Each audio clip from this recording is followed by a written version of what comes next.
আমি ভালো কোনো নিউজ, ভালো কোনো খবর দর্শকদের নিকট আনতে পারি না। 300 টাকার ভাড়া 1000 টাকা দাবি করেছে। যে প্রতিবাদ করতে গিয়েছে তার গায়ে আঘাত করেছে। কেন? সাংবাদিকের ক্যামেরায় হাত দেওয়ার, সাংবাদিকের গায়ে হাত দেওয়ার অধিকার তোকে কে দিয়েছে? এত কর্মক্ষম হলে কেন কেন তোমরা পুলিশের চাকরি নাও? যদি এতটুকু সৎসাহস। আসসালামু আলাইকুম ওয়া রাহমাতুল্লাহি ওয়া বারাকাতুহু। আমি কি বলবো আসলে জানি না। এটা এক ধরনের আমার ব্যর্থতা। আমি ভালো কোনো নিউজ, ভালো কোনো খবর আমি দর্শকদের নিকট আনতে পারি না। যত সব খারাপ এবং কষ্টদায়ক, বেদনাদায়ক বিষয়গুলো আমার জাতির সামনে উপস্থাপন করতে হয়। একজন ড্রাইভার, হেল্পার, কন্ট্রাক্টর, এদের কাজ কি? মানুষকে এক স্থান থেকে আরেক স্থানে, এক জায়গা থেকে তার গন্তব্যে পৌঁছে দেয়, যানবাহনের মাধ্যমে পৌঁছে দেয়, এটাই হচ্ছে তার কাজ। তো এইখানে তারা কি করছে? গতকাল মহাখালীতে 300 টাকার ভাড়া তারা 1000 টাকা দাবি করেছে। দাবি করার পরে যখন যাত্রীরা এটা প্রতিবাদ করতে গেল, তখন কন্ট্রাক্টর, ড্রাইভার সহ অনেকে মিলে যাত্রীকে, যে প্রতিবাদ করতে গিয়েছে তার গায়ে আঘাত করেছে। তো সাধারণ মানুষ যখন এটা প্রতিবাদ করলো, বর্বর গাড়ির সামনে যারা যাত্রীরা প্রতিবাদ করলো, বললো যে এত বেশি ভাড়া কেন? এক কথায় দুই কথায় যাত্রীরা একটু রাগান্বিত হওয়াতেই যাত্রীদেরকে মারধর শুরু করলো। ওইখান থেকে তারা গাড়ির ভিতর থেকে 4-5 জন কন্ট্রাক্টর আর গাড়ির ড্রাইভার আইসা হাতাহাতি করে মারধর, মানে একটা বিশৃঙ্খলা তৈরি করল। সাধারণ জনগণের ভোগান্তি, সাধারণ জনগণ সরে যেতেছে আর মানুষটারে মারতেছে। 3টা মানুষে মারছে, 3টা পাবলিকে মারছে। আমি শুরু থেকে দেখছি। কেন রে ভাই? তোদেরকে এত বড় অধিকার, এত বড় তোদেরকে কলিজা কে দিল? আচ্ছা, এই দুর্ঘটনাটা ঘটার পর সাংবাদিক ভাইরা যখন এগিয়ে গেল ক্যামেরা নিয়ে, মাইক নিয়ে, তখন সাংবাদিকদের উপরে অ্যাটাক করলো।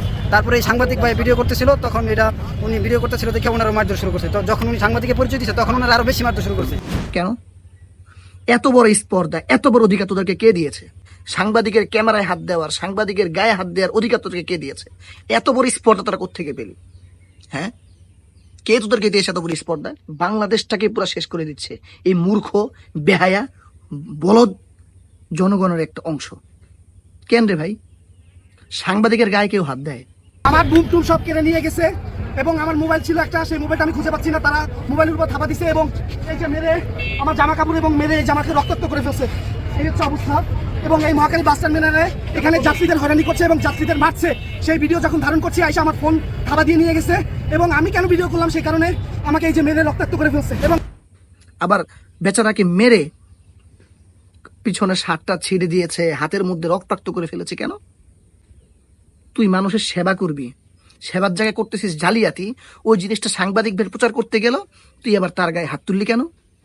3 নাম্বার অপশন, সাংবাদিক নিজে বলেছে ক্যামেরার সামনে, ওই অবস্থায় ইনস্ট্যান্ট সামনে পুলিশ দাঁড়ানো ছিল, যে মেরে রক্তাক্ত করে ফেলছে এবং পুলিশ এখানে দাঁড়ানো ছিল এবং সেই পুলিশ এসে তারা কিছুই বলে নাই, তারা দূরে দাঁড়ায় দাঁড়ায় দেখেছে। এই হচ্ছে মহাখালী বাস টার্মিনালের অবস্থা। পুলিশরা যদি দাঁড়িয়ে দাঁড়িয়ে আঙ্গুল চোষার মোয়া খাও, তাহলে তোমরা কি জন্য ওখানে দায়িত্বে গিয়েছো?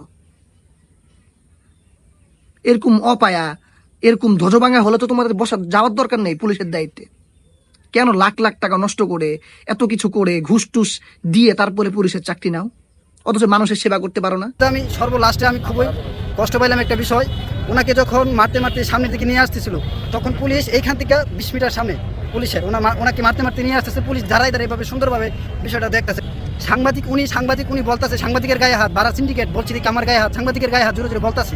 পুলিশ কানে শুনতেছে আর এদিক দিয়ে দাঁড়ায় দেখতেছে। এত কর্মক্ষম হলে কেন কেন তোমরা পুলিশের চাকরি নাও? যদি এতটুকু সৎসাহস ভিতরে না থাকে? আমরা যুব সমাজ মাঠে নামবো, তোদের মতো অক্ষম পুলিশের দরকার নাই।